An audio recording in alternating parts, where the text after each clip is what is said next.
وسلام على عباده الذين اصطفى أما بعد فقال رسول الله صلى الله عليه وسلم من لزم الاستغفار وجعل الله له من كل ضيق مخرجا ومن كل هم فرجا ورزقه من حيث لا يحتسب.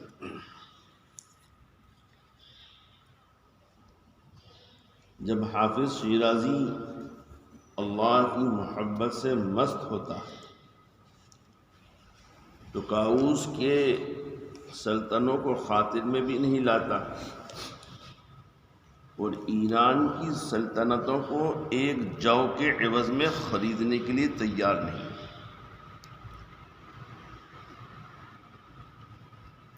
شیخ عبد القادر جیلانی رحمۃ اللہ علیہ کو شاہ سنجر نے لکھا تھا کہ میں آپ کی خانقاہ پر ملک نیم روز وقف کرنا چاہتا ہوں. تو آپ نے اس کو لکھ بھیجا تو چتر سنجری رخ بختم سیاہ باد گردرے ولم بود ہوس ملک سنجرم مثل شاہ سنجر کی چھتری کے میرا نصیبہ سیاہ کالا ہو جائے اگر تیری حکومت کی ہوس و لالچ مجھے ہو. دھیان سے سنیے. جب حافظ شیرازی رحمۃ اللہ علیہ وہ فرماتے ہیں کہ اللہ کی محبت سے مست ہوتا ہے. جس کو اللہ کی محبت ہوتی ہے تو وہ تو اللہ کی محبت میں مست ہو جاتا ہے ایک دم. جیسے شراب کا جو عادی ہوتا ہے اس کو وقت پر شراب نہ ملے تو تڑپتا بے چین ہوتا ہے، اور جہاں ملی پیا اس نے شراب تو پھر اس میں مست ہو جاتا ہے، بے خود ہو جاتا ہے، بدحال ہو جاتا ہے. پھر اس کو کوئی پرواہ نہیں رہتی، کچھ بھی خود اس کو شعور اور سوجھ بوجھ نہیں رہتی. یہاں تک کہ نالی کا ناپاک پانی اور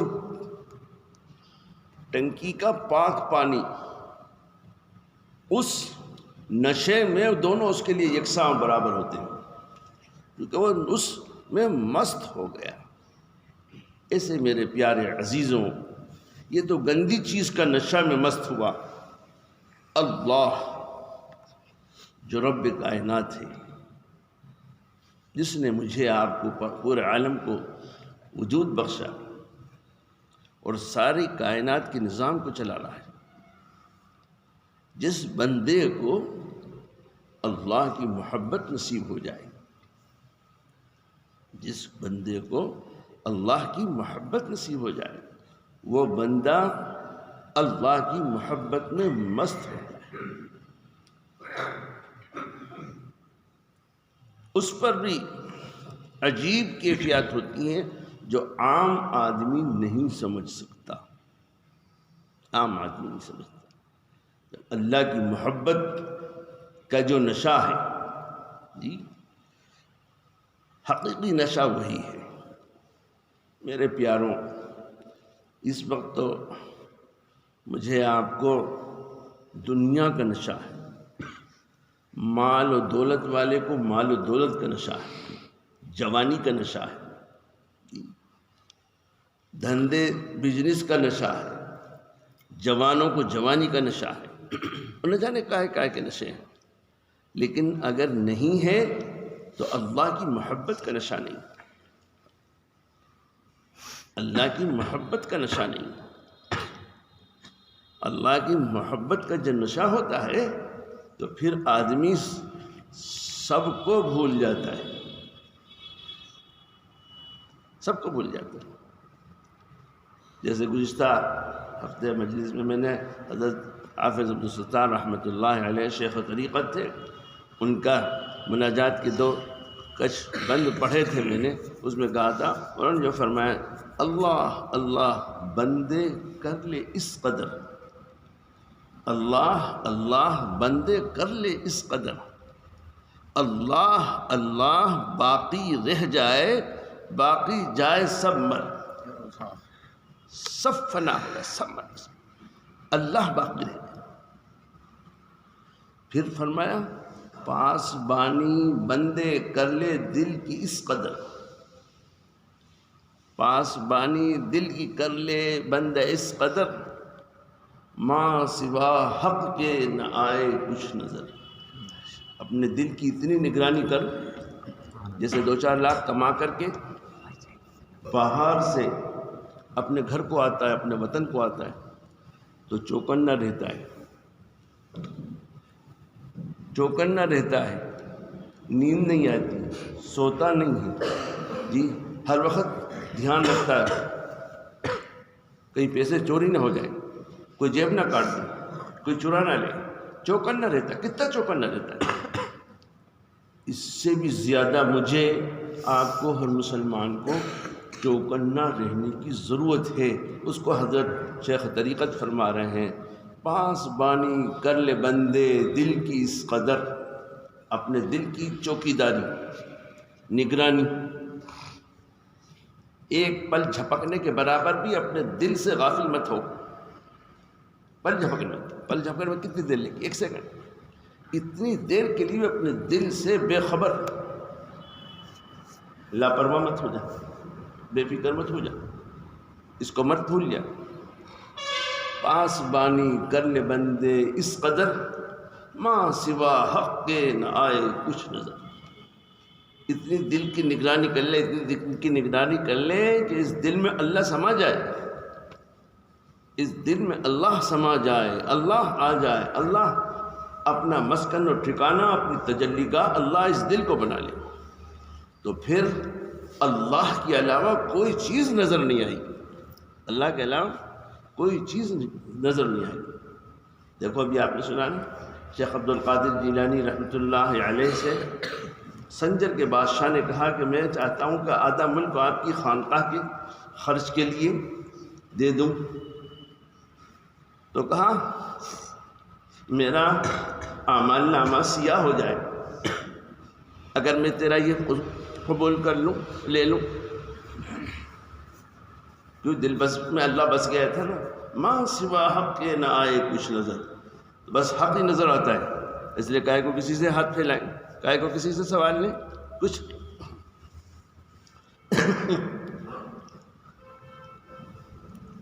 تو جب اس نے کہا کہ میں آدھا ملک آپ کے لیے خانقاہ کے لیے وقف کرنا چاہتا ہوں، تو فرمایا مصر شاہ سنجر کی چھتری کے میرا نصیبہ کالا ہو جائے اگر تیری سلطنت کی حوث اور لالچ مجھے ہو۔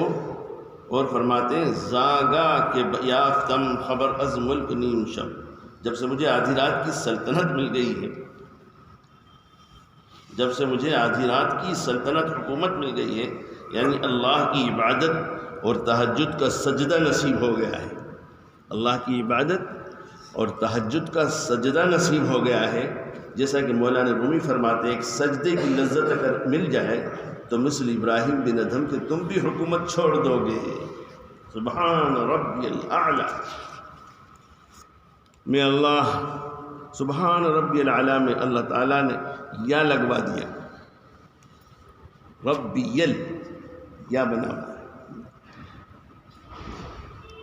یا لگوا دیا کہ چلتے پھرتے تو سبحان اللہ کہو جی، چلتے پھرتے کیا کہتے ہیں؟ سبحان اللہ ہی کہتے ہیں نا۔ تیسرا کلمے میں کیا پڑھتے ہیں؟ سبحان اللہ، لیکن سجدے میں کیا کہا؟ سبحان ربی الاعلی، ربی الاعلی یا لگوائی،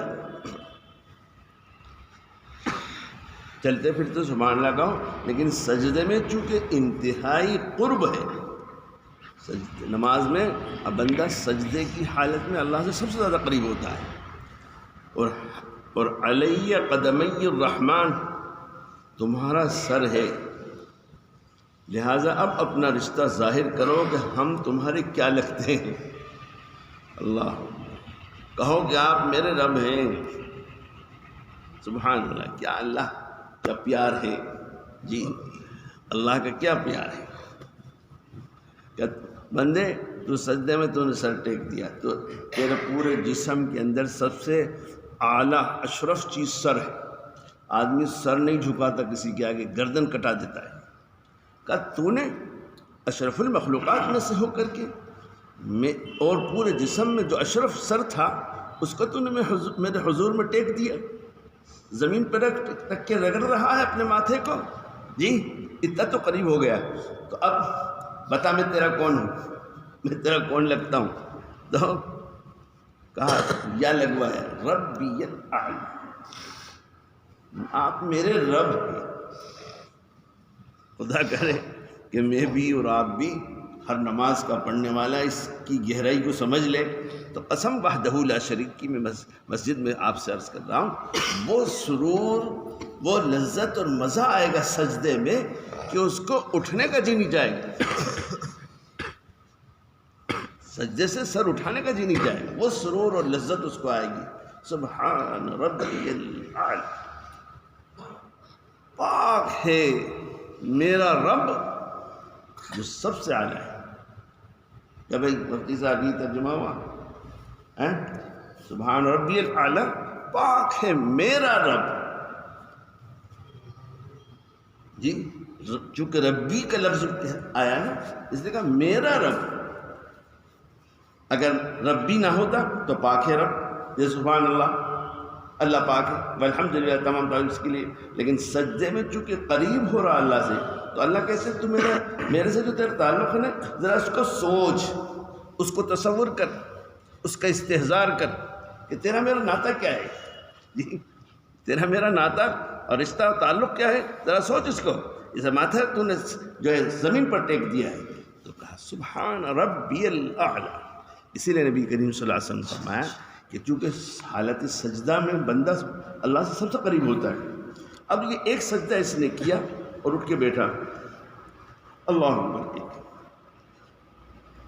پھر دوسرا سجدہ کرنا ہے، تو کہا اللہ کی خاص نظر ہے ابھی تیرے پر، اللہ کی تیری خاص نظر تجھ پر اور تیری طرف متوجہ ہے، اور تو ابھی اپنی زبان سے ماتھے کو ٹیک کر کے تو نے اس ٹکے ہوئے ماتھے کی حالت میں تو نے کہا سبحان ربی الاعلی، پاک ہے میرا رب، تو اب تیری طرف توجہ ہے نا، اس لیے مانگ لے کچھ، قبولیت کی گھڑی ہے، اس لیے مانگ لے جلدی سے، کچھ قبول ہو جائے گی درخواست، کیا مانگ لے؟ تو کہا یہ ایک سجدہ کر کے بیٹھا نا، اس میں کم سے کم اتنے ہی کہہ دے اللہم اغفر لی، جی اتنا ہی کہہ دے اللہم اغفر لی، اے اللہ میری مغفرت فرما، بس خاص نظر کرم ہے اس پر تیری توجہ ہے، اگر قبول کر لیا تو بیڑا پار ہو جائے، اور اگر پوری دعا یاد ہو تو اللہم اغفر لی وارحمنی واہدنی وارزقنی واجبرنی وعافنی، اتنا پڑھ لو، اور اتنا یاد نہیں ہے تو پیارے اتنا ہی کہہ لو اللہم اغفر لی وارحمنی، بس اللہ میری مغفرت کر دے اور مجھ پہ رحم فرما دے، میرے پیاروں اگر وہ رحم کر دے تو بیڑا ہی پار ہو جائے، کہ کائے کی مصیبت اور کائے کی تکلیف، اس لیے لو بھائی میں تو پھر چپ ہوں گا نہیں، تم پڑھو اب، مجھے تو آپ لوگ دعا کریے، آدھے گھنٹے سے زیادہ بولنے کی اجازت نہیں ہے، ڈاکٹر نے پابندی لگا دی کہ آدھے گھنٹے سے زیادہ نہ بولیں، اگر بولیں آدھا گھنٹہ ہو جائے تو مائک چھین لو ان سے، تو اب مجبوری ہے، تو آپ دعا کریں کہ اللہ مجھے واپس قوت عطا فرمائے، صحت عطا فرمائے، کہ یہ کام جو جیسا اللہ چلا رہا تھا اللہ ایسے چلاتا رہے، اس میں جو کمی آ رہی ہے اللہ اس سے محفوظ فرما لے اور کام معمول کے مطابق اللہ چلاتا رہے۔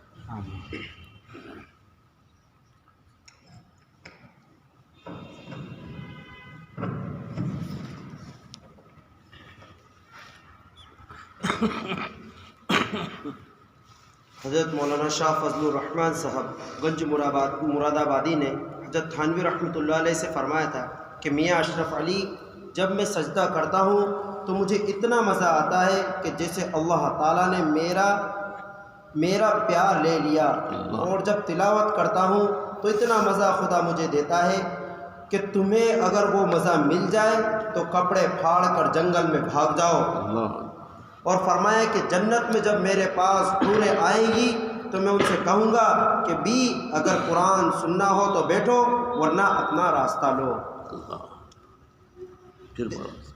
حضرت مولانا شاہ فضل الرحمان صاحب گنج مراد آبادی نے حضرت تھانوی رحمۃ اللہ علیہ سے فرمایا تھا کہ میاں اشرف علی جب میں سجدہ کرتا ہوں تو مجھے اتنا مزہ آتا ہے کہ جیسے اللہ تعالیٰ نے میرا پیار لے لیا، اور جب تلاوت کرتا ہوں تو اتنا مزہ خدا مجھے دیتا ہے کہ تمہیں اگر وہ مزہ مل جائے تو کپڑے پھاڑ کر جنگل میں بھاگ جاؤ۔ اور فرمایا کہ جنت میں جب میرے پاس حوریں آئیں گی تو میں ان سے کہوں گا کہ بھی اگر قرآن سننا ہو تو بیٹھو ورنہ اپنا راستہ لو۔ دیکھو ہم لوگ کیا سوچ رہے ہیں اور اللہ کیا سوچتے ہیں، ہماری سوچ میں اور ان کی سوچ میں کتنا فرق ہے۔ یہ عاشق ذات حق ہے۔ ایک سرکاری تنخواہ دار مولوی جو ریاست رامپور سے تنخواہ لیا کرتے تھے، شاہ صاحب کی خدمت میں حاضر ہوئے اور حضرت شاہ فضل الرحمان صاحب بخاری کا درس دے رہے تھے۔ درمیان میں ذرا سا موقع ملا تو جلدی سے بول پڑے کہ حضرت نواب رامپور نے کیا کہا ہے، اگر آپ ریاست میں آئیں تو میں آپ کو 1,00,000 روپیہ نذرانہ پیش کروں گا۔ حضرت شاہ صاحب کو بہت رنج ہوا، فرمایا کہ ارے مولوی صاحب، 1,00,000 روپیے پر ڈالو خاک، میں جو بات کہہ رہا ہوں اس کو سنو۔ پھر شاہ صاحب نے ایک شعر پڑھا، جو دل پر ہم اس کا کرم دیکھتے ہیں کہ دل کو بھی بے ازخم جم دیکھتے ہیں، جو دل پر ہم اس کا کرم دیکھتے ہیں تو دل کو بھی باز جم دیکھتے ہیں۔ یعنی جب اپنے قلب پر اللہ تعالیٰ کی رحمت کی جو بارش دیکھتے ہیں تو ہمارا قلب نوابوں کی ریاست اور 1,00,000 روپیوں سے بھی بے نیاز ہے، کیونکہ فیل بان جس سے دوستی کرتا ہے تو معا ہاتھی کے آتا ہے، اس لیے اس کا دروازہ بھی بڑا بنا دیتا ہے۔ اسی طرح اللہ تعالیٰ جس کے قلبوں کو اپنا نور خاص، تجلی خاص، قرب خاص عطا کرتے ہیں، اس کے دل کو بہت بڑا بنا دیتے ہیں۔ اور مولانا رومی فرماتے ہیں، ظاہر شرا پشائے آرد با چراغ باتنش باشند محیط بہفت چراغ۔ کسی ولی کا ظاہر اتنا کمزور ہو سکتا ہے کہ اگر مچھر کاٹ لے تو ناچنے لگے، لیکن اس کا باطن ساتوں آسمان کی گردش کو اپنے اندر لیے ہوئے ہے۔ ڈاکٹر عبدالحی صاحب رحمۃ اللہ علیہ کا ایک شعر یاد آیا، فرماتے ہیں، جب کبھی وہ ادھر سے گزرے ہیں کتنے عالم نظر سے گزرے ہیں۔ اور اسی کو جگر مراد آبادی نے یوں تعبیر کیا، کبھی کبھی تو اسی ایک مشت خاک کے گرد طواف کرتے ہوئے ہفتے آسماں گزرے ہیں۔ تو میں یہ عرض کر رہا ہوں دوستو کہ اللہ تعالیٰ کے نام میں لذت اور مٹھاس اس قدر ہے کہ زبان اس کی تعبیر سے قاصر ہے۔ تھانہ بھون میں ایک بزرگ تھے، سعید توکل شاہ حکیم الامت، حضرت تھانوی سے کہتے تھے کہ حضرت جی مجھے اللہ کے نام میں اتنا مزہ آوے ہے کہ میرا منہ میٹھا ہو جاوے ہے۔ یہ تھانہ بھون کی زبان ہے۔ پھر فرمایا کہ اللہ کی قسم میرا منہ میٹھا ہو جاوے ہے۔ شیخ محی الدین ابو زکریا نووی رحمۃ اللہ علیہ نے حلاوت ایمانی کی شرح کرتے ہوئے فرمایا کہ حلاوت ایمانی اللہ تعالیٰ ہر اس شخص کو عطا فرماتا ہے جو ان اعمال کو اختیار کرتا ہے جن پر حلاوت ایمانی کا وعدہ ہے۔ مثلا اللہ سے محبت رکھنا، بد نظری سے اپنی حفاظت کرنا وغیرہ، یعنی جن اعمال پر حلاوت ایمانی کے وعدے وارد ہیں ان سب کو اللہ تعالیٰ حلاوت ایمانی عطا فرماتے ہیں۔ لیکن بعض لوگوں کو حلاوت حسیہ بھی عطا کر دیتے ہیں، یعنی ان کے منہ میں بھی مٹھاس محسوس ہو جاتی ہے۔ یہ اللہ تعالیٰ کی عطا ہے، جس کو چاہے عطا فرماوے، لیکن قلب تو ہر ایک کا اس حلاوت کو پا ہی جاتا ہے۔ قلب کے اندر ایک سکون فوراً ہر ایک کو مل جاتا ہے۔ شیخ محی الدین ابو زکریا نووی رحمۃ اللہ علیہ نے حلاوت ایمانی کی شرح کرتے ہوئے فرمایا کہ حلاوت ایمانی اللہ تعالیٰ ہر اس شخص کو عطا فرماتا ہے جو ان اعمال کو اختیار کرتا ہے جن پر حلاوت ایمانی کا وعدہ ہے۔ مثلا اللہ سے محبت رکھنا، بد نظری سے اپنی حفاظت کرنا وغیرہ، یعنی جن نوجوانوں کو خاص طور سے یہ دھیان رکھنے کا، اگر چاہتے ہیں کہ ایمان کی حلاوت اور لذت ہمیں محسوس ہو. جی ایمان کی حلاوت اور لذت محسوس ہو تو ایک تو اللہ سے محبت اور دوسرا بد نظری سے اپنی نگاہوں کی حفاظت کی جائے. جی غیر عورتوں کو نہ دیکھا جائے. شریعت نے جن کے دیکھنے پر پابندی لگائی ان سے اپنی آنکھوں کو بچائے، اپنی نگاہ کو بچائے، حفاظت کرے. اسی طرح کم عمر بچے جو بلوغت کے قریب ہیں ان کے اوپر بھی بد نظری، بد نگاہی سے نہ دیکھے، بد نگاہی سے ان کے اوپر نگاہ نہ ڈالے. جی بلکہ مفسرین نے تو فرمایا کہ قرآن میں جو کہا وَمَا هَذِهِ الْحَيَاةُ الدُّنْيَا إِلَّا لَهْوٌ وَلَعِبٌ، دنیا کی زندگی یہ کھیل کود کے لیے نہیں دی گئی ہے. جی کھیل کود کے لیے نہیں ہے. اب لہو ولعب کی شرح میں مفسرین نے لکھا کہ لہو لعب میں ہر وہ چیز داخل ہوگی اس میں مشغول ہونے سے، اس میں لگنے سے اتنی دیر اللہ سے غافل ہو جائے. سمجھ گئے؟ ہر وہ چیز لہو لعب ہوگی جس میں لگنے سے اللہ کو بھول جائے، اللہ سے غافل ہو جائے. وہ لہو لعب ہے، اس سے ہمیں بچنے کی تعلیم دی. اس لیے اب اللہ سے محبت کیسے ہو؟ اللہ کی قدرت میں غور کریے، اللہ کی قدرت میں غور کریے، اس سے اللہ سے محبت ہوگی. یہ میرا اللہ کیسا قدرت والا ہے، اس نے اتنا بڑا آسمان بنایا. کیسا آسمان بنایا، ذرا سا بھی اس میں کہیں ٹیکا نہیں ہے. اپنے امر پر، اپنے حکم پر پورا آسمان کو تھام رکھا ہے، روک رکھا ہے. زمین بنائی، پانی کے اوپر ہے زمین. بورنگ کرو، کنواں کھودو تو کیا نکلتا ہے؟ پانی نکلتا ہے. تو پانی پر ہے، 75% پانی ہے، 25% زمین ہے. میرے اللہ نے پانی پہ زمین کو ٹھہرا رکھا ہے. ایسا قدرت والا اللہ. اوہ میرا اللہ، میرا ہاتھ بنایا اس نے، اس میں 4 انگلی، ایک انگوٹھا، اور یہ انگلیوں میں 3 جوائنٹ رکھے. آئے ہے کیسا میرا اللہ. ان قدرتوں پر اللہ کی غور کریں گے، اللہ سے تعلق ہوگا، اللہ کی محبت آئے گی، اللہ کی عظمت آئے گی. تو شیخ زکریا رحمہ اللہ نے ارشاد فرمایا کہ حلاوت ایمانی جو ملے گی وہ اللہ سے محبت اور نگاہ کی حفاظت. ایک آدمی نماز پڑھ کے نکلا، بڑے خشوع خضوع کے ساتھ نماز اس نے پڑھی، 25 منٹ میں اس نے نماز پڑھ کر کے آدھے گھنٹے میں نکل.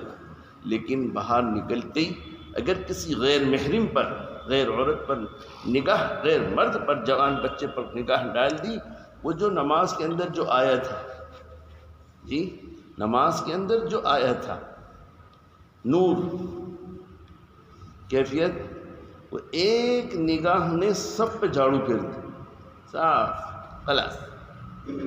اس لیے میرے عزیزوں، اپنی نگاہ پر کنٹرول، نگاہ پر کنٹرول، اور اللہ کی قدرت میں جو ہے غور و فکر کرنے کا. اللہ کی ذات میں تو حرام جائز ہی نہیں ہے غور کرنا، لیکن اللہ کی صفات، اس کی قدرت، کیسی قدرت والا ہے. چلیے، جو ان اعمال کو اختیار کرتا ہے جن پر حلاوت ایمانی کا وعدہ ہے، مثلا اہل اللہ سے محبت رکھنا، بد نظری سے اپنی حفاظت کرنا وغیرہ، یعنی جن اعمال پر حلاوت ایمانی کا وعدے وارد ہوئے ہیں ان سب کے قلب کو اللہ تعالیٰ حلاوت ایمانی عطا فرماتے ہیں. لیکن بعض لوگوں کو حلاوت حسیہ بھی عطا کر دیتے ہیں، یعنی ان کے منہ میں بھی مٹھاس محسوس ہو جاتی ہے. یہ اللہ تعالیٰ کی عطا ہے، جس کو چاہے عطا فرماوے، لیکن قلب تو ہر ایک کا اس حلاوت کو پا ہی جاتا ہے. قلب کے اندر ایک سکون فوراً ہر ایک کو مل جاتا ہے.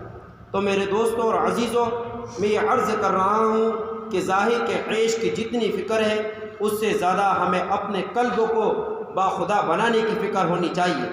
اگر چین سے رہنا ہے، ورنہ ایئر کنڈیشن میں افکار اور پریشانی اور مصیبتوں سے دل گرم رہے گا. ہزاروں لاکھوں ریالوں میں قلب افکار کے لاتوں اور گھوسوں سے غمزدہ، مشوش اور پریشان رہے گا. اس لیے کہ ظاہر کا عیش باطن کے عیش کے لیے ضروری نہیں. چنانچہ مولانا جلال الدین رومی فرماتے ہیں، یکے در کنج مسجد مست و شاد، وہاں یکے در باغ ترش و نامراد. ایک شخص مسجد میں چٹائی پر مست ہے اور ایک باغ میں ہے، چاروں طرف پھول ہے لیکن غموں کے کانٹوں سے غمگین اور نامراد ہے. یہ پھلوں میں رو رہا ہے اور وہ کانٹوں میں ہنس رہا ہے. اب کوئی کہے کہ یہ اجتماعی ضدین ہے، غم میں اللہ تعالیٰ کیسے خوش کر دیتا ہے؟ تو میں کہتا ہوں کہ کیوں صاحب، یہ واٹر پروف گھڑیاں جو سوئٹزرلینڈ بنا رہا ہے، چاروں طرف پانی ہے مگر پانی اثر کیوں نہیں کر رہا ہے؟ یہ کیوں واٹر پروف ہے؟ اللہ اپنے عاشقوں کے قلب کو بھی غم پروف کر دیتا ہے. جس کے دل پر اللہ کی رحمت اور نظر عنایت ہوتی ہے، ہزاروں غم میں بھی وہ خوش اور بے غم رہتا ہے. وہ غم اس کی اصلاح اور تربیت کے لیے ہوتے ہیں، اس کی ایمانی ترقیات کے لیے ہوتے ہیں، مگر اس وقت بھی وہ اندر اندر مست اور خوش رہتا ہے. چاہے وہ بھی رو رہا ہو، آنکھیں اشک بار ہو غم سے، مثلا اپنے بچوں کی بیماری سے یا اپنی بیماری سے، مگر اس کے قلب میں پریشانی نہیں گھستی. اس کی دلیل کیا ہے؟ اس کی دلیل شامی کباب ہے. مرچ والا شامی کباب ایک شخص کھا رہا ہے، آنسو بہہ رہے ہیں. ذرا اس سے کوئی کہہ دو کہ میاں آپ کچھ مصیبت میں معلوم ہو رہے ہیں، یہ شامی کباب چھوڑ دیجئے، آپ بلا وجہ رو رہے ہیں، آپ نہ کھائیے، مجھے دے دیجئے. تو وہ کیا کہے گا کہ دل اندر اندر لذت لے رہا ہے، میں اندر لذت در آمد کر رہا ہوں. یہ مزے داری کے آنسو ہیں، یہ غم کے آنسو نہیں ہیں. اسی طرح اگر اللہ کو راضی کر لیا جائے، ہر نافرمانی چھوڑ دی جائے، کیونکہ نافرمانی سے اللہ تعالیٰ کی رحمت دور ہو جاتی ہے اور معصیت خدا سے دور کرتی ہے. معصیت کی خاصیت ہے کہ چھوٹے سے چھوٹا گناہ بھی اللہ سے دور کرتا ہے، اور نیکی کی خاصیت یہ ہے کہ چھوٹی سے چھوٹی نیکی بھی اللہ تعالیٰ سے قریب کرتی ہے. لہٰذا جتنے گناہ ان کو زہر سمجھ کر چھوڑ دیا جائے اور صالحین کی صحبت میں رہا جائے اور اللہ کا نام لیا جائے تو اللہ قلب کو غم پروف کر دیتا ہے. ایسا شخص دنیا میں ہر وقت مست و شاد رہتا ہے. جتنے بھی غم ہیں وہ دل کے باہر ہی باہر رہتے ہیں. اللہ تعالیٰ کی نظر عنایت جب کسی پر ہوتی ہے اور اللہ چاہتا ہے کہ میں اس بندے کو خوش رکھوں تو دنیا کے حوادث اس کو غمگین نہیں کر سکتے. اب مولانا جلال الدین رومی کا شعر سنیے. وہ فرماتے ہیں، گراؤ خواہد عین غم شادی شود، عین بندہ پائے آزادی شود. اگر اللہ تعالیٰ فیصلہ کر لے کہ میں اس بندے کو خوش رکھوں تو غم کی عینیت، مصطلح یعنی اصطلاح جو عینیت ہے یعنی غم کی ذات کو اللہ تعالیٰ خوشی بنا دیتا ہے. یہ حضرت حکیم الامت کی شرح ہے. کلیدی مثنوی دفتر شمس میں دنیا والے تو غم کو ہٹائیں گے اور خوشی کے اسباب لائیں گے، آگ کو ہٹائیں گے اور پانی لائیں گے، لیکن اللہ تعالیٰ اجتماعی ضدین پر قادر ہے. وہ آگ کو پانی بنا دیتا ہے اور غم کی ذات کو خوشی بنا دیتا ہے اور پاؤں کی بیڑی اور قید کو آزادی بنا دیتا ہے. چنانچہ سیدنا یوسف علیہ السلام جب قید خانے میں ڈالے گئے تو انہوں نے کیا فرمایا؟ اے میرے رب، یہ آپ کی راہ کا قید خانہ ہے، آپ کی وجہ سے قید خانہ جا رہا ہوں، اور جہاں آپ ہو خالق گلدستہ ہو جہاں ہو وہ قید خانہ نہیں رہتا، وہ مجھے احب ہے. اس کو میں عرض کیا کرتا ہوں کہ اللہ تعالیٰ ایسے پیارے اتنے محبوب ہیں کہ جن کی راہ کے قید خانے احب ہوتے ہیں ان کی راہ کے گلستہ کیسے ہوں گے. دوستو، اگر خدا کی راہ میں نظر کی حفاظت کرنے میں، گناہ کے چھوڑنے میں ایک کانٹا بھی چھپ جائے اور دل میں غم پیدا ہو جائے تو اللہ ساری دنیا کے پھول اگر اس کانٹے کو سلامی پیش کرے تو اللہ تعالیٰ کی راہ کے کانٹوں کی عظمت کا حق ساری دنیا کے پھول اپنی سلامی سے ادا نہیں کر سکتے. خدا کی راہ میں نظر کی حفاظت کرنے میں، گناہ چھوڑنے میں ایک کانٹا بھی چبھ جائے اور دل میں غم پیدا ہو جائے تو وہ اللہ ساری دنیا کے پھول اگر اس کانٹے کو سلامی پیش کرے تو اللہ تعالیٰ کی راہ کے کانٹوں کی عظمت کا حق ساری دنیا کے پھول اپنی سلامی سے ادا نہیں کر سکتے۔ خدا کی نافرمانی چھوڑنے میں جو دل کو غم آیا ہے، ساری دنیا کی خوشیاں اگر اسے سلام کرے تو اس غم کی عظمت کا حق ادا نہیں ہو سکتا، کیونکہ یہ اللہ تعالیٰ کے راستے کا کانٹا ہے، خدا کے راستے کا غم ہے۔ اس کی قیمت کچھ نہ پوچھو، اس کی قیمت انبیاء اور اولیاء ہی جانے، اس لیے وہ ہر حال میں مست و شاد رہتے ہیں کیونکہ انہوں نے اللہ تعالیٰ کو راضی کر لیا، اس لیے اللہ تعالیٰ بھی ان کے دل کو ہر وقت خوش رکھتا ہے۔ پریشانی غم ان کے دل تک نہیں پہنچ سکتے، باہر ہی باہر رہتے ہیں۔ خوشی اور غم دونوں کیسے جمع ہو سکتے ہیں اور کانٹوں کے ساتھ دل کیسے مسکرا سکتا ہے؟ اس پر میرا ایک شعر ہے، صدمہ و غم میں میرے دل کے تبسم کی مثال، صدمہ و غم میں میرے دل کے تبسم کی مثال، جیسے گنچا کھلے کھاروں میں چٹکے لیتا ہے۔ اگر کلیوں کو یہ نعمت مل سکتی ہے کہ وہ کانٹوں میں کھل جائے تو کیا اللہ تعالیٰ اپنے فضل و کرم سے اپنے خاص بندوں کے قلوب کو تسلی و رضا کی برکت سے عین غم کی حالت میں خوش نہیں رکھ سکتا؟ میرے ایک اور شعر، اس خنجر تسلیم سے یہ جان و خزیبی، اس خنجر تسلیم سے یہ جان و خزیبی ہر لحظہ شہادت کے مزے لوٹ رہی ہے۔ جس حالت میں اللہ کے بندے کا کام ہے کہ راضی رہے، پھر انشاءاللہ تعالیٰ تسلیم و رضا کی برکت سے اور حال میں خوش رہے گا۔ مجھے اپنا ایک اور شعر یاد آیا، زندگی پرکیف پائی گرچہ دل پر غم رہا، زندگی پرکیف پائی گرچہ دل پر غم رہا، ان کے غم کے فیض سے میں غم میں بھی بے غم رہا۔ زندگی پرکیف پائی گرچہ دل پر غم رہا، زندگی پرکیف پائی کہ گرچہ دل پر غم رہا، ان کے غم کے فیض سے میں غم میں بھی بے غم رہا۔ یہ تسلیم و رضا بہت بڑی چیز ہے۔ حکیم الامت حضرت تھانوی نے میرے شیخ شاہ عبد الغنی صاحب سے پوچھا تھا کہ بتاؤ اخلاص سے اونچا کیا مقام ہے؟ حضرت نے عرض کیا کہ مجھے نہیں معلوم، فرمایا تسلیم و رضا، اللہ تعالیٰ کی رضا پر راضی رہنا، اس تسلیم سے بہت بڑا انعام ملتا ہے۔ علامہ سید سلیمان ندوی نے فرمایا، تیرے غم کی جو مجھ کو دولت ملے، تیرے غم کی جو مجھ کو دولت ملے، غم دو جہاں سے فراغت مجھ ملے۔ اللہ تعالیٰ کا غم بڑا ہی لذیذ ہے میاں، یہ انبیاء اور اولیاء کا حصہ ہے۔ خدا تعالیٰ اپنے راستے میں آدھی جان لیتا ہے لیکن سینکڑوں جان عطا کرتا ہے۔ نیم جان بستاند و صد جان دہت، آنچے درو ہمت نیاد آن دہت۔ اس لیے جن کو اللہ تعالیٰ نے اپنی محبت اور معرفت عطا فرما دی وہ سب گناہ چھوڑ دیتے ہیں۔ جگر مراد آبادی نے شراب چھوڑ دی، داڑھی رکھ لی، حالانکہ اتنا پیتا تھا کہ مشاعرے میں لوگ اٹھا کر لے جاتے تھے۔ خود کہتا ہے، اب ہے روز حساب کا دھڑکا، اب ہے روز حساب کا دھڑکا، پینے کو تو بے حساب پی لی، لیکن جب اللہ کو خوف آیا توبہ کر لی۔ حکیم الامت سے جا ملا، دعا کرائی کہ حضرت دعا کیجئے کہ شراب چھوڑ دوں، حج کراؤں، داڑھی رکھ لوں، داڑھی ایک مشت پوری رکھ لی، شراب چھوڑ دی۔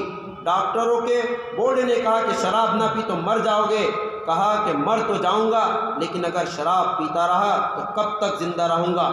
ڈاکٹروں نے کہا کہ 2-4 سال اور گاڑی چل جائے گی، فرمایا کہ اللہ کے غضب کے ساتھ جینے سے بہتر ہے کہ جگر اسی وقت شراب چھوڑنے سے مر جائے، کیونکہ اس وقت اللہ کی رحمت کے سائے میں جگر کی موت ہوگی، اور اگر پیتا ہوا مروں گا تو اللہ کے غضب کے ساتھ موت آئے گی۔ اس سے بہتر ہے کہ میں ابھی مر جاؤں۔ پھر اللہ کی رحمت سے جگر صاحب خوب جیے اور خوب اچھی صحت بھی ہو گئی، اور سنت کے مطابق داڑھی رکھنے سے پہلے ہی اللہ تعالیٰ نے ان کی زبان سے ایک شعر کہلا دیا، چلو دیکھ آئیں تماشا جگر کا، چلو دیکھ آئیں تماشا جگر کا، سنا ہے وہ کافر مسلمان ہو گیا۔ میرٹھ میں ایک باریا تانگے میں بیٹھے ہوئے تھے اور تانگے والا ان کو ایک شعر پڑھ رہا تھا۔ اس ظالم کو خبر بھی نہیں تھی کہ جگر آج داڑھی لیے ہوئے صحیح معنوں میں مسلمان بنا ہوا میرے تانگے میں بیٹھا ہوا ہے۔ جگر اس شعر کو سن کر رونے لگے کہ اللہ، آپ نے اپنی عطا سے پہلے ہی یہ شعر کہلوا دیا اور نافرمانی اور گناہ سے نجات پائی۔ تو میرے دوستو، میں یہ عرض کر رہا تھا کہ پاجامہ ٹخنے سے اوپر کرنا، ایک مشت داڑھی رکھنا، بد نظری کو چھوڑنا، غیبت چھوڑنا، اپنے کو سب سے حقیر سمجھنا، یعنی تمام ظاہری اور باطنی احکام کو بجا لانا ضروری ہے۔ اس سلسلے میں یہ جو باتیں آپ نے سنی، اس کو جتنے طلباء بھی ہیں غیر طلباء بھی اس کو نیت کر لیتے ہیں، بد نظری سے اپنے آپ کو بچائیں گے، اپنے ٹخنوں کو کھلا رکھیں گے۔ جو آج یہ مرض ہے کہ ٹخنے مرد ڈھاک رہے ہیں، اور خصوصاً نوجوان، حرام حرام، سیدھا جہنم میں پھینک دیا جائے گا۔ بد نظری سے بچنا اور ٹخنے کھلے رکھنا، اور کیا پڑھا؟ ایک مشت داڑھی رکھنا، داڑھی رکھنا۔ جو لوگ داڑھی رکھتے ہیں جی، اگر وہ سنت سمجھ کر کے رکھ رہے ہیں، نبی کریم صلی اللہ علیہ وسلم کی سنت سمجھ کر کے رکھ رہے ہیں، تمام نبیوں کی سنت سمجھ کر کے رکھ رہے ہیں، تو اس کو اسی طریقے پر رکھیں گے، تب وہ سنت کامل ادا ہوگی۔ اور اپنی چاہت اپنی مرضی سے کریں گے تو چاہت وہ سنت میں شمار نہیں ہوگا اس کا۔ اور وہ سنت کیا ہے؟ کم سے کم ایک مشت، کم سے کم، جیسے یہ دیکھیں، یہ یہاں تک۔ اب یہ زائد ہے، کوئی حرج نہیں، ناجائز نہیں، یہ ایک مشت سے زیادہ ہو گئی، لیکن اتنی تو ہو نہیں جی، اتنی تو ہو نہیں۔ شرعی داڑھی یہ ہے، یا شرعی داڑھی یہ ہے، اتنی ہونا ایک مشت۔ بڑی کتنی ہو جائے کوئی حرج نہیں، چونکہ رسول اللہ صلی اللہ علیہ وسلم نے ارشاد فرمایا، بخاری شریف کی حدیث ہے، آپ نے فرمایا داڑھی بڑھاؤ اور مجھے کترا، یہ حضور کا ارشاد۔ اب کتنی بڑا، اس کی کوئی حد ہی نہیں بتائی نبی کریم صلی اللہ علیہ وسلم نے، اس کی حد نہیں بتائی۔ تو داڑھی بڑھانے کا حکم ہے اور مجھے کترنے کا، لیکن الٹا ہو رہا ہے، مجھے صاف کر رہا ہے یا غیروں کی طرح یہ بند جی، پاک صاف شفاف پانی پی رہے ہیں، مونچھ غسل کر رہی ہیں پانی میں، پھر وہ پانی حضرت پی رہے ہیں، چائے میں غسل کر رہی ہیں، دودھ میں غسل کر رہی ہیں، اور وہ پانی پیٹ میں جا رہا ہے۔ ڈاکٹروں کو ریسرچ اس پر، سائنس والوں کا، کہ آدمی باہر سے جو ہوا کے ذریعے سانس لیتا ہے تو وہ تو صاف و شفاف ہوتا ہے، اور جب اندر سے باہر چھوڑتا ہے تو اس میں جراثیم ہوتے ہیں، زہریلے اثرات ہوتے ہیں جی۔ تو اب جب یہ مونچھیں بڑی ہیں، جو سانس اندر سے باہر آیا تو یہ مونچھوں سے ٹکرائے گا جی، وہ جراثیم اور زہریلا مادے کا کچھ نہ کچھ اثر ان مونچھوں پر ہوگا۔ اب جب پانی میں اور دودھ میں چائے میں جس بھی پینے والی چیز ہے اس میں ڈوبیں گی یہ، اور وہ پیٹ میں جائے گا، تو آپ بیماریوں کو خود اپنے ہاتھوں سے اپنے پیٹ میں داخل کرتے ہیں۔ آپ دیکھیے کتنی بڑی حکمت ہے نبی کریم صلی اللہ علیہ وسلم اس کے اندر، کہ مجھے کترا، داڑھی بڑھا، داڑھی بڑھا، لیکن ہمارا اس کا الٹا چل رہا ہے۔ تو کہا ایک ٹخنے کھلے رکھیے، نگاہوں کی حفاظت کریے، اور داڑھی سنت کے مطابق رکھیے، انشاءاللہ اس کے اوپر 100 شہیدوں کا آپ کو ثواب اللہ عطا فرمائیں گے۔ اور آپ نے اس گویا تمام نبیوں کی سنت کو ادا کیا، امام الانبیاء کی تو ہے ہی، 1.25 لاکھ نبیوں کی سنت پر آپ نے عمل کیا، ایسا اللہ اجر عطا فرمائے۔ تو میرے دوستوں میں یہ عرض کر رہا تھا کہ پاجامہ ٹخنے سے اوپر کرنا، ایک مشت داڑھی رکھنا، بد نظری کو چھوڑنا، غیبت چھوڑنا، اپنے کو سب سے حقیر سمجھنا، یعنی تمام ظاہری اور باطنی احکام کو بجا لانا ضروری ہے۔ اس سلسلے میں اہل اللہ کی صحبتوں کا اہتمام ضروری ہے۔ اہل اللہ کی صحبتوں سے یقین منتقل ہوتا ہے۔ صالحین کی صحبت سے اہمیت بخاری و مسلم کی اس روایت سے ظاہر ہے کہ 100 قتل کے مرتکب کو حکم ہوا کہ جاؤ ایک قریہ صالحہ ہے، وہاں تمہاری توبہ قبول ہو جائے گی۔ سبحان اللہ، اللہ والوں کی شان ہے کہ جس زمین پر وہ اللہ کو یاد کرتے ہیں، سبحان اللہ الحمدللہ کہتے ہیں، اشک بار آنکھوں سے آنسو گرا دیتے ہیں، اس زمین کو خدا یہ عزت دیتا ہے کہ اس بستی میں 100 قتل کرنے والوں کی توبہ کی قبولیت کی قید لگ رہی ہے، جبکہ اس قادر مطلق، غفار اور تواب کی طرف سے ہر زمین پر یہ مغفرت ممکن تھی، لیکن اپنی عنایات اور رحمت خاصہ کے ظہور و نزول کے لیے اللہ تعالیٰ نے اہل اللہ کی سرزمین کو تجویز فرمایا۔ اس سے اللہ والوں کی عظمت اور قیمت کا اندازہ ہوتا ہے۔ علامہ ابن حجر عسقلانی نے فتح الباری شرح بخاری میں لکھا ہے کہ صالحین کی بستی کا نام نصرہ اور گناہ والی بستی کا نام کفرہ تھا، اور وہ شخص صالحین کی بستی تک پہنچ بھی نہ سکا کہ راستے میں موت آ گئی۔ پس مرتے وقت اپنے سینے کا رخ اس بستی کی طرف کر دیا، اور اللہ تعالیٰ نے فضل فرما دیا۔ اور کیسا فضل فرمایا؟ عذاب کے فرشتے کہہ رہے تھے کہ اسے ہم لے جائیں گے کیونکہ اس بستی تک نہیں پہنچ سکا، اور رحمت والے فرشتے کہتے تھے یہ تو اس طرف چل دیا تھا، موت تو اس کے اختیار میں نہیں تھی، لہذا اسے ہم لے جائیں گے۔ اس اختلاف کو دور کرنے کے لیے اللہ تعالیٰ نے دوسرا فرشتہ بھیجا۔ اس نے کہا کہ قیسوا بینہما، دونوں بستیوں کے فاصلوں کی پیمائش کر لو، اور ادھر اللہ تعالیٰ نے صالحین کی بستی کو حکم دیا تقربی، تو تھوڑی سی قریب ہو جا کہ تجھ پر اہل اللہ تقرب رہتے ہیں، اہل اللہ تقرب رہتے ہیں۔ اور گناہ والی بستی کو فرمایا تباعدی، تو دور ہو جا کہ تجھ پر اہل تباعد رہتے ہیں۔ تو جو مجھ سے دور ہے اس کا نام محدثین نے فضل فی صورت عدل رکھا ہے، یہ فضل بصورت عدل ہے، یعنی فرشتوں سے پیمائش کرا رہے ہیں اور کام خود بنا رہے ہیں۔ اس پر مولانا شاہ محمد احمد صاحب دامت برکاتہم کا شعر یاد آیا، حسن کا انتظام ہوتا ہے، حسن کا انتظام ہوتا ہے، عشق کا یوں ہی نام ہوتا ہے۔ اللہ تعالیٰ کی رحمتوں کا انتظام تو تھا، ورنہ وہ بستی دور تھی، عشق کا یوں ہی نام ہوتا ہے۔ ارے اگر تھوڑا سا ہم ان کا نام لے لیں اور ان کو استغفار کر کے راضی کر لیں، مستغفرین بھی متیقین کے درجے میں ہو جائیں گے۔ استغفار کی جو حدیث میں نے شروع میں پڑھی تھی، اب اس کا ترجمہ سنیے۔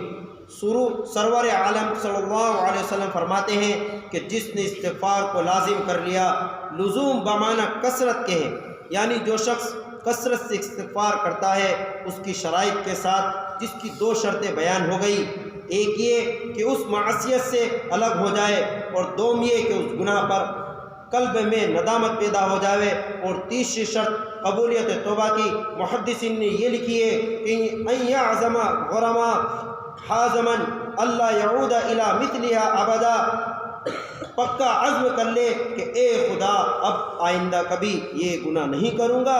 اگر شیطان کان میں کہے کہ تو پھر یہ گناہ کرے گا، تو اس کا جواب یہ ہے عزم علی التقوی، قبولیت توبہ کے لیے کافی ہے، اس عزم کو اللہ کے یہاں قبولیت حاصل ہے، بشرطے کہ اس عزم کو توڑنے کا عزم نہ ہو۔ اگر شکست ارادے کا ارادہ ہی نہیں توبہ، تو یہ ارادہ اللہ کے یہاں قبول ہے، بس توبہ کے وقت اللہ تعالیٰ کے بھروسے پر بھروسہ کر لیا جائے، اے اللہ میں نے آپ کے بھروسے پر پکا ارادہ کر لیا کہ اب کبھی یہ گناہ نہیں کروں گا، اور اگر ٹوٹ جائے پھر معافی مانگ لے، اگر اللہ کو چھوڑ کر ہم کہاں جا سکتے ہیں۔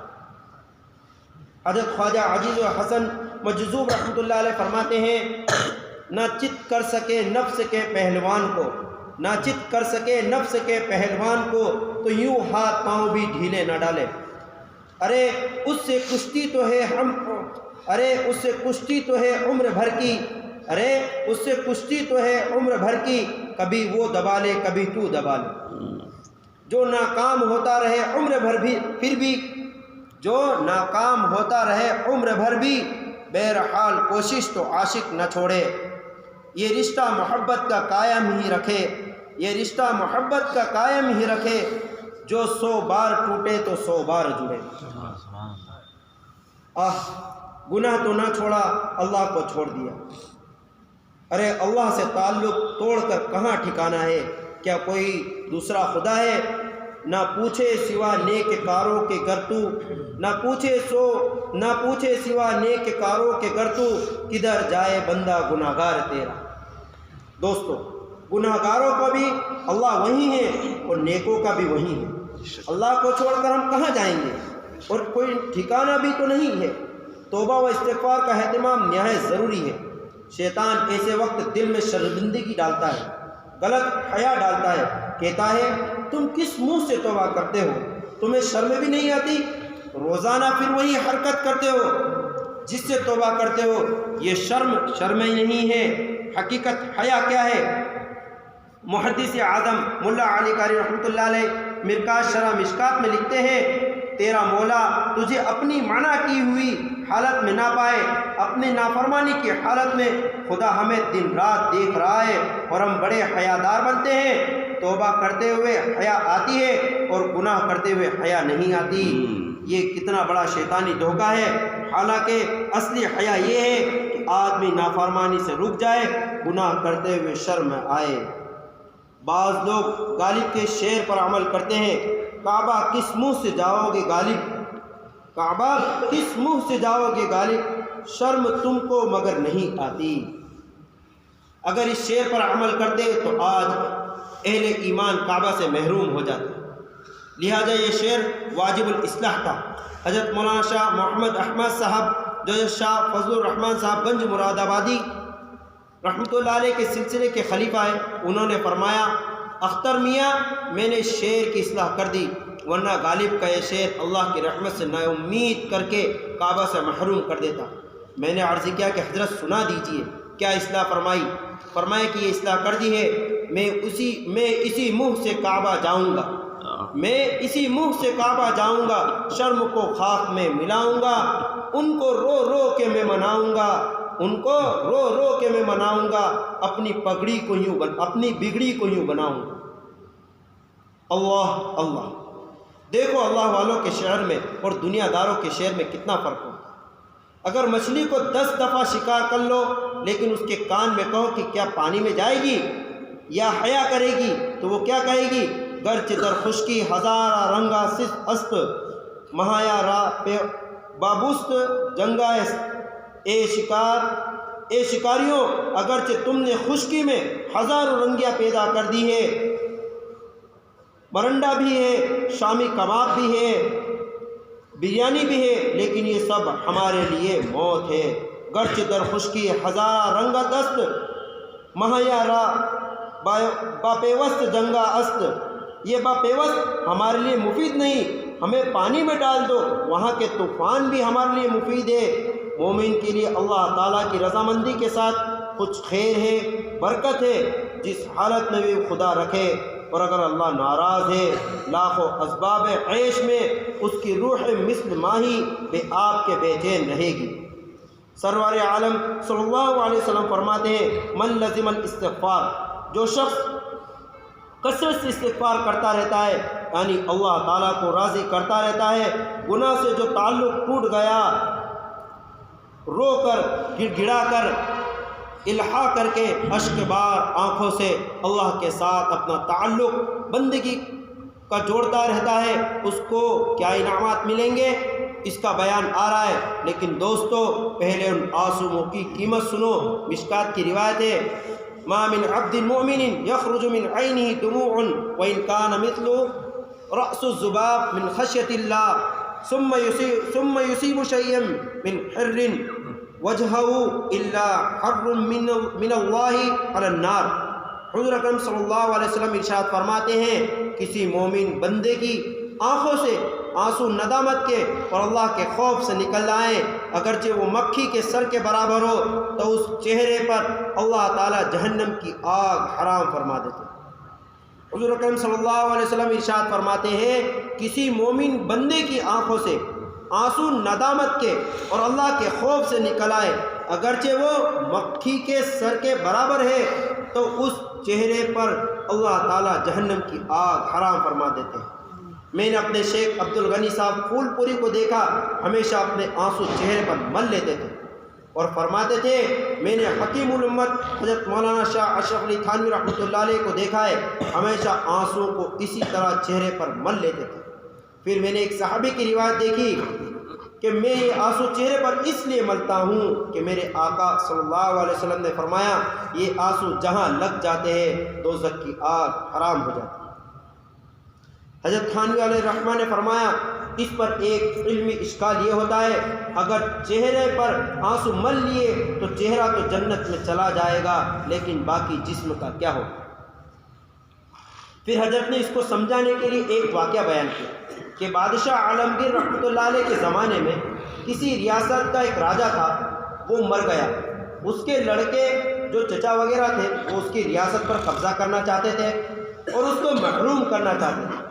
وزیروں نے اس کے باپ کا نمک کھایا تھا، اس کو سکھلایا کہ بیٹا دلی چلو، ہم عالمگیر سے سفارش کر دیں گے، تم بچہ ہو، بادشاہ رحم کر دے گا اور تمہیں تمہارے باپ کی گدی دے دے گا۔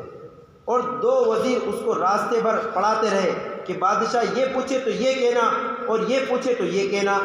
پھر جب دہلی کا قلعہ قریب آیا تو لڑکے نے کہا، آپ لوگوں نے جو پڑھایا ہے، اگر بادشاہ نے اس کے علاوہ کوئی دوسرا سوال کر لیا تو کیا جواب دوں گا؟ تب دونوں وزیر ہنسے اور کہا کہ یہ لڑکا بہت چالاک ہے، یہ خود ہی جواب دے لے گا، اس کی رہبری کی ضرورت نہیں۔ عالمگیر رحمۃ اللہ علیہ حوض پر نہ رہے تھے، یہ لڑکا پہنچا اور اس نے سلام کیا اور کہا کہ حضور میں کچھ درخواست کرنا چاہتا ہوں۔ درخواست سن کر عالمگیر رحمۃ اللہ علیہ نے اس کے دونوں ہاتھ کو پکڑا اور کہا کہ میں تجھ کو اس پانی میں ڈبوؤں گا۔ لڑکا زور سے کہکہ لگا کر ہنسا۔ تب عالمگیر نے کہا کہ ایسے پاگل کو کیا ریاست ملے گی؟ تجھ کو تو کہنا چاہیے تھا کہ ہمیں نہ ڈبوئیے، لیکن تو موقع خوف پر ہنس رہا ہے، تو یہ پاگلوں کا کام ہے، تو کیا ریاست سنبھالے گا؟ اس نے کہا کہ حضور پہلے آپ مجھ سے سوال تو کر لیں کہ میں کیوں ہنس رہا ہوں، پھر جو آپ کا فیصلہ ہو وہ کرے۔ فرمائے کہ اچھا بتاؤ کیوں ہنس رہے ہو؟ اس نے کہا کہ حضور آپ بادشاہ ہیں، بادشاہوں کا اقبال بہت بڑا ہوتا ہے، اگر میری انگلی آپ کے ہاتھ میں ہوتی تو میں نہیں ڈوب سکتا تھا، نہ یہ کہ میرے دونوں بازو آپ کے دونوں ہاتھوں میں ہیں۔ حضرت نے اس واقعے کو بیان کر کے فرمایا کہ یہ ایک کافر کا بچہ ایک دنیاوی بادشاہ کے کرم پر اتنا اعتماد رکھتا ہے، پھر اللہ تعالیٰ کے کرم کو کیا قیاس کرتے ہو کہ وہ جس کا چہرہ جنت میں داخل کر دے تو کیا اس کا جسم دوزخ میں پھینک دیں گے؟ اللہ تعالیٰ کریم ہے۔ کریم کی تعریف ملا علی قاری نے یہ کی ہے، جو بلا استحقاق عطا کر دے، نالائقوں پر فضل کر دے، وہ کریم ہے۔ جو بلا استحقاق ادا کر دے، نالائقوں پر فضل کر دے، وہ کریم ہے۔ ان کے کرم سے یہ بعید ہے کہ جس کا چہرہ جنت میں داخل کریں گے اس کے جسم کو دوزخ میں ڈالیں گے۔ حضرت شیخ الحدیث مولانا زکریا رحمۃ اللہ علیہ کے بارے میں سنا کہ آخری وقت میں یا کریم فرماتے۔ بس ہم سب کو چاہیے اللہ تعالیٰ سے بالکل بے کھٹک استغفار و توبہ کریں اور امید رکھیں، اور جب آنسو نکل آئے تو ان کو مل کر چہرے پر پھیلا لیں، اور اگر آنسو نہ نکلے تو رونے والوں کی شکلیں بنا لیں۔ حضرت سعد بن ابی وقاص رضی اللہ عنہ کی روایت ہے، تیسرے صحابی فرماتے ہیں، کنتم ثالث الاسلام، میں تیسرا مسلمان ہوں، اور فرمایا انا اول من رومی رما الساہم فی سبیل اللہ، میں پہلا وہ مسلمان ہوں جس نے اللہ کے راستے میں کافروں کے مقابلے میں پہلا تیر چلایا۔ اور سرور عالم صلی اللہ علیہ وسلم نے ان کو دعا دی، اللہم سدد شہمہ واجب دعوتہ، اے سعد بن ابی وقاص تیرا تیر کا نشانہ صحیح کر دے، تیر کا نشانہ صحیح کر دے اور ان کی دعاؤں کو قبول فرما۔ اور یہ بھی فرمایا اے سعد تیر چلاؤ، میرے ماں باپ تم پر فدا ہو۔ یہ نعمت صرف 2 صحابیوں کو حاصل ہے، ایک حضرت زبیر رضی اللہ تعالیٰ عنہ کو اور ایک ان کو۔ محدثین نے لکھا ہے کہ نبی علیہ السلام نے ان 2 کے علاوہ کسی کے لیے یہ جملہ نہیں فرمایا، اور یہ 10 مبشرہ میں سے ہے، احد العشرہ بھی ہے اور آخر العشرہ بھی ہے، یعنی ان کے انتقال کے بعد تمام 10 مبشرہ ختم ہو گیا۔ اور روایت کرتے ہیں، ابن واجہ کی روایت ہے، ابکو فإن لم تبکو اب افتباکو، رو اللہ کی محبت میں یا خوف سے، اور اگر رونا نہ آئے تو رونے والوں کی شکل بنا لو۔ اور مشکات کی ایک اور حدیث میں ہے کہ ایک صحابی نے عرض کیا من نجات، یا رسول اللہ صلی اللہ علیہ وسلم نجات کیسے ملے گی؟ آپ نے فرمایا زبان کو قابو میں رکھو، یعنی مضر باتیں نہ نکلنے دو، اور زبان پر اس طرح مالکانہ حق استعمال کرو جسے غلام کو قابو میں رکھا جاتا ہے۔ اور فرمایا تمہارا گھر تمہارے لیے وسیع ہوتا ہے، یعنی بلا ضرورت گھر سے نہ نکلو اور ادھر ادھر پھرنے کی عادت نہ ڈالو، بلکہ اپنے نیک کاموں میں مشغول رہو۔ ملا علی قاری اسی کی شرح فرماتے ہیں هذا زمن السکوت وملازمۃ البیوت والقناعۃ بالقوت حتی یموت، یہ زمانہ سکوت کا ہے، گھروں سے چپکے رہنے کا ہے، اور بقدر ضرورت معاش پر قناعت کا ہے، یہاں تک کہ موت آ جاوے۔ اور آخر میں فرمایا اپنی خطاؤں پر روتے رہو۔ معلوم ہوا کہ نجات کا راستہ ہے اپنی خطاؤں پر رونا، معلوم ہوا کہ نجات کا راستہ ہے اپنی خطاؤں پر رونا۔ لیکن اگر رونا نہ آئے تو کیونکہ رونا بندے کا اختیاری فعل نہیں ہے، اس لیے اس نبی رحمت صلی اللہ علیہ وسلم کے قربان جائیے کہ اللہ تعالیٰ کی رحمت کو متوجہ کرنے کے لیے اپنی امت کو ہدایت فرما دی۔ فَإِن لَّمْ تَبْكُوا فَتَبَاكُوا، اگر رونا نہ آئے تو رونے والوں کی شکل ہی بنا لو، کیونکہ رونے والوں کی شکل بنا لینا ہر اس شخص کے اختیار میں ہے۔ بنا کر فقیروں کا ہم بھیس غالب، بنا کر فقیروں کا ہم بھیس غالب، تماشائے اہل کرم دیکھتے ہیں۔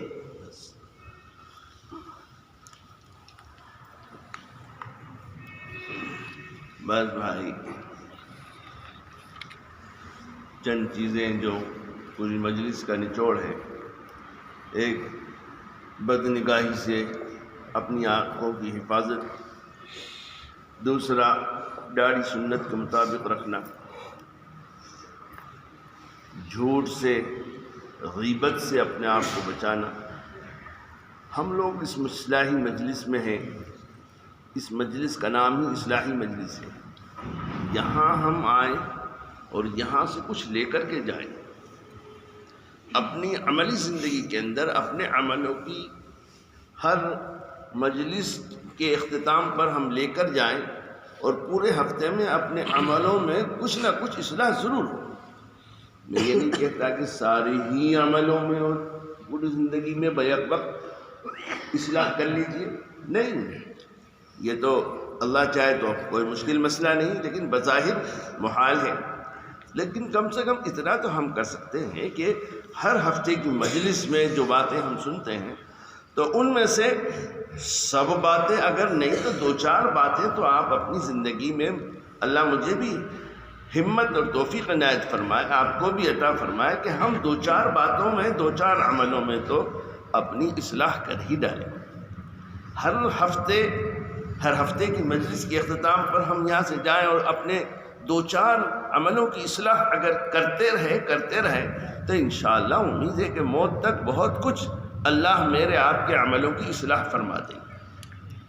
اور اگر خالی بس یہاں سنا اور سن کر کے یہیں جھٹک کر کے چلے گئے، جو بے ڈھنگا حال تھا وہی ہے، اپنے عملوں کی اصلاح نہیں ہے، تو پھر بہت بڑا نقصان اور گھاٹے کی بات ہے، بڑے غم کی بات ہے۔ اس لیے میرے پیاروں، ہر ہفتے جو باتیں سنی جائیں اس میں سے 2-4 باتوں کو اپنے دل میں بٹھا لینا چاہیے اور اپنے عملوں کی اصلاح کر لینا چاہیے۔ جیسے ابھی میں نے عرض کیا، دوبارہ پھر عرض کر رہا ہوں کہ بد نگاہی سے حفاظت، اپنی نگاہ کی حفاظت کریں، غیر محرم کو دیکھنے سے اپنے آپ کو بچائیے، ہر بری چیز سے جس کا دیکھنا ناجائز ہے اس سے اپنی نگاہ کو بچائیے، جھوٹ سے بچائیے، غیبت سے بچائیے، داڑھی سنت کے مطابق رکھیے اور اپنی خطاؤں پر روئیں۔ میرے پیاروں، جس بندے کو اپنی خطاؤں پر، اپنے گناہوں پر رونا نصیب ہو جائے، بہت بڑی دولت ہے، بہت بڑی دولت ہے، معمولی چیز نہیں، بہت بڑی نعمت ہے۔ آدمی دنیا کی چیزوں پر تو، دنیا کی تکلیفوں پر، غموں پر روتا ہے، لیکن اپنی خطاؤں پر نہیں روتا۔ اس رونے کی اللہ کے یہاں کوئی وقت اور کوئی قیمت نہیں ہے، لیکن اپنی خطا پر رونا، اللہ کے ڈر اور خوف سے رونا، اس کی قیمت آپ نے سنی۔ مکھی کے ایک سر کے برابر بھی اگر آنسو نکل آیا تو وہ اللہ کے غصے کو ٹھنڈا کر دے گا، جہنم کی آگ کو ٹھنڈا کر دے گا۔ اس لیے تنہائیوں کے اندر اپنے گناہوں کو یاد کر کر کے اللہ کے حضور میں رونا چاہیے، اپنا مزاج بنائیے۔ جہاں ہم سینکڑوں کام صبح سو کر اٹھنے سے لے کے سونے تک سینکڑوں کام کرتے ہیں، سینکڑوں کاموں میں اپنا وقت کرتے ہیں، میرے پیاروں 24 گھنٹے میں سے 10-15 منٹ ایسے نکالیے، اپنے اوقات میں سے 10-15 منٹ ایسے نکالیے کہ تنہائی کے اندر آپ بیٹھیں، آنکھ بند کر کے سوچیں میں نے اپنی اتنی عمر میں کتنے گناہ کیے ہیں، کتنی نافرمانی کی ہے، اللہ کی کتنی نعمتوں سے میں نے فائدہ حاصل کیا ہے، اور اس اللہ کے حکموں کو کتنا میں نے توڑا ہے۔ آپ یہ سوچیں گے، آپ کا دل آپ کو بتائے گا، اور آپ کا پورا چٹا بٹا آپ کی نگاہوں کے سامنے آ جائے گا۔ جیسے ٹی وی کا بٹن آپ چالو کرتے ہیں، آن کرتے ہیں تو پورا اس کی اسکرین پہ سب کچھ نظر آ جاتا ہے۔ موبائل کا واٹس ایپ آپ نے بٹن چالو کیا، پورا اس پہ سب آ جاتا ہے۔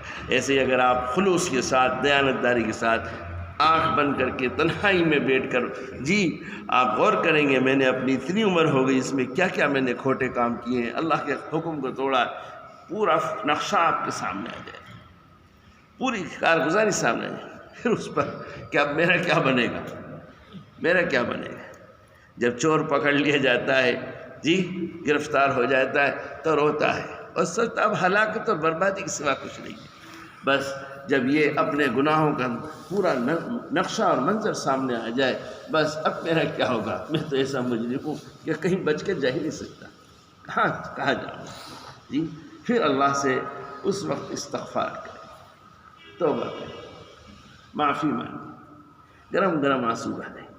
انشاءاللہ امید ہے اللہ کی ذات عالی سے اللہ فضل فرما دیں گے، اللہ رحم فرما دیں گے، معاف فرما دیں گے۔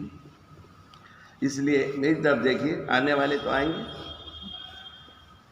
اس لیے اپنی 24 گھنٹوں میں سے 10-15 منٹ سے نکال کر کے تنہائی بیٹھیے، سوچئے اور اللہ کے سامنے روئیے اور مانگیے، اللہ کے سامنے روئیے اور مانگیے۔ پھر دیکھیے کیسا آپ کے دل کا میل کچیل آہستہ آہستہ کم ہونا شروع ہوگا، اور اللہ کا خوف اور ڈر آئے گا، نیکی کی رغبت پیدا ہوگی، اللہ سے محبت دل میں آنی شروع ہوگی۔ اللہ نے ہم لوگ یہ بھی سوچنا چاہیے 24 گھنٹے میں کتنی مرتبہ اللہ کے حضور میں روتا ہوں، کتنے 24 گھنٹوں میں کتنی مرتبہ، کتنے منٹ، کتنے گھنٹے میں اللہ کے سامنے اللہ کے ڈر سے روتا ہوں، جہنم کے خوف سے روتا ہوں، قبر کے عذاب سے روتا ہوں، فرشتوں کی پٹائی سے روتا ہوں۔ سوچیں کتنی دیر روتے ہیں۔ ہمیں تو اللہ عز و جل نے قرآن کریم میں حکم دیا، ہمیں حکم دیا، لیکن ہم نے اس حکم کو نظر انداز کر دیا۔ بس پوچھتا آج ہر ایک کا مزاج ہے، ارے بھائی یہ ایسی بات مت کرو، یہ مرنے کرنے کی بات، قبر جہنم کی بات مت، دوسری بات کرو، موڈ فریش کرو یار، آپ یہ موڈ خراب کرنے والی بات مت کرو، غم زدہ مت کریے، ہماری طبیعت کو رنجیدہ مت کریے، منورنجن کی بات کریے، منورنجن دل۔ آپ دیکھیے موبائل کی آپ کے اوپر کتنی واحیات چیزیں آتی ہیں، آپ کے کیا رہے کہ منورنجن کر رہے، دل نہیں کر رہے، دل خوش کر رہے، کتنا ہے؟ آپ تو بڑے یہ چھوٹے چھوٹے بچے چھوٹے چھوٹے بچے ٹی وی چالو کر کے بیٹھتے اور وہ اس پہ وہ کارٹون ہوتے ہیں، وہ اٹھا پٹک کرتے ہیں، کچھ کرتے ہیں اور دیکھتے ہیں، خوش ہوتے ہیں، اور بڑے ان کے ایک عجیب ماحول ہوتا ہے جی. اور ماں باپ اجازت، ارے کوئی وہ ایسا کچھ نہیں دیکھتے، وہ تو کارٹون دیکھ رہے ہیں. میرے پیاروں، اللہ نے ہمیں حکم فرمایا فَلْيَضْحَكُوا قَلِيلًا وَلْيَبْكُوا كَثِيرًا. 10ویں پارے کی 16ویں رکوع کی آیت ہے، 15ویں رکوع کی آیت ہے. فَلْيَضْحَكُوا قَلِيلًا، ہنسو کم. کیا فرمایا؟ ہنسو کم. فَلْيَضْحَكُوا قَلِيلًا وَلْيَبْكُوا كَثِيرًا، روز زیادہ. ہم ہنس رہے زیادہ، رونا غائب ہے. یہ آٹے میں نمک کے برابر نہیں. جو یہاں رولے گا آخرت میں ہنسے گا، موت کے وقت ہنسے گا. اور جو یہاں یہ 60-70 میں ہنستا دیوانہ ہنسنا اور ہنسانا جی بڑا محبوب ہوتا ہے. ارے یار کیا،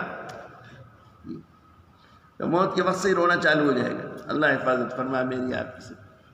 آخر میں روئے گا، اتنا روئے گا کہ آنسو اتنے ہو جائیں گے کشتیاں چلیں. آنسو خشک ہو جائیں گے تو خون کے آنسو روئے گا. اللہ حفاظت فرمائے. اس لیے اس رونے سے بچنا ہے تو اللہ کے حکم پر عمل کریے. فَلْيَضْحَكُوا قَلِيلًا، ہنسو کم. وَلْيَبْكُوا كَثِيرًا، رو زیادہ. اور زیادہ ہنسنے سے چہرے کی رونق اور چہرے کا نور ختم ہوتا ہے، اور زیادہ ہنسنے سے دل مردہ ہوتا ہے جی. آخرت سے بے رغبتی پیدا ہوتی ہے، بے فکر ہو جاتا ہے. اس لیے اس سے حفاظت فرماتی. یہ چند باتیں آپ نے سنی، لہٰذا ان کو لے کے جائیے اور ان کو اپنے عمل میں لائیے. اور میری یہ درخواست ہے آپ حضرات سے، ہر ہفتے آپ تشریف لاتے ہیں، اتنے دور سے آتے ہیں، مشقت جھیلتے ہیں جی، پیسے بھی خرچ ہوتے ہیں. آپ یہاں سے کچھ نہ کچھ لے کے جائیے اور اپنے عملوں کے اندر اصلاح کریں.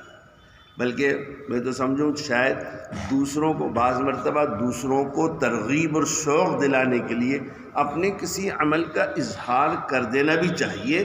اس میں کوئی رکاوٹ، کوئی اس میں بری چیز نہیں ہے. اظہار بھی کر دینا چاہیے اس نیت سے کہ دوسروں میں شوق پیدا ہو جائے، دوسروں میں رغبت ہو جائے. یہ اس لیے میں کہہ رہا ہوں کہ اللہ نے قرآن حکیم میں ارشاد فرمایا ان الذین یتلون کتاب اللہ واقاموا الصلاۃ وانفقوا مما رزقناہم سرا وعلانیہ. اللہ نے جو تمہیں دیا ہے مال، رزق، اس میں سے سرا وعلانیہ، دکھا کر کے بھی دو اللہ کے نام پر اور چھپا کر کے بھی دو. دکھا کر کے بھی دو، چھپا کر. یہ 22 پارے کے آئے تھے، پوچھ لینا ان سے، مفتی صاحب سے. سرا وعلانیہ کا جملہ، دکھا کے بھی اور چھپا کے بھی. دوسروں میں شوق پیدا کرنا ہو تو دکھا کے دو کہ یہ بھی دینے لگ جائیں، اور جہاں خطرہ ہو کہ کہیں ریاکاری پیدا نہ ہو جائے تو چھپا کے دے دو. تو اس لیے اگلے ہفتے کی مجلس میں اگر کوئی آپ میں سے بندہ خدا یہ کہے کہ میں یہ سن کے گیا تھا، میں نے یہ اپنے ان عملوں کی میں نے اصلاح کی ہے، تو میں سمجھتا ہوں کہ انشاءاللہ آپ کی اس اظہار کرنے سے ہو سکتا ہے دوسروں کے اندر بھی شوق پیدا ہو جائے، دوسروں کے اندر بھی غیرت پیدا ہو، اور وہ بھی کرنے لگ جائیں. ان کا بھی ثواب اس کے اعمال نامے میں آئے گا جو اس کا اظہار کرے گا. تو کبھی کبھی اظہار کر دینا بھی جی ضروری ہے، اور کوئی اس میں حرج نہیں. تو ہر مجلس کے بعد ہر ہفتے کچھ نہ کچھ ہمارے اندر اصلاح ہونی چاہیے. چلو، ایک بچہ کا قرآن پاک حفظ مکمل ہوا ہے، یہ اپنا آخری سبق پڑھے گا اور دعا ہوگی انشاءاللہ.